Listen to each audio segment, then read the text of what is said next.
Why was making heavy water a mistake? I thought of this question during the Oppenheimer movie. At some point in the movie, the team at Los Alamos learns that the Nazis are making heavy water for their research into the bomb, and the team rejoices because it means the Nazis are making a mistake and are less ahead than they thought they were. Could someone please explain?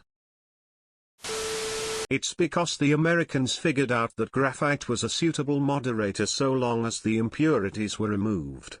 The Germans overlooked that and disregarded it. Heavy water was also a suitable moderator, but the problem was at the time it took an incredibly long time to produce it. This is why in the movie they said the Germans took the wrong path. Both graphite and heavy water would have got them to the same destination, but they knew going down the heavy water path would have added years to the project. You should definitely read The Winter Fortress by Neil Bascom. Not only is it an absolutely incredible well-researched non-fiction better than any James Bond or Grisham novel, it is entirely focused in efforts to stop the Nazis from making heavy water and explains why.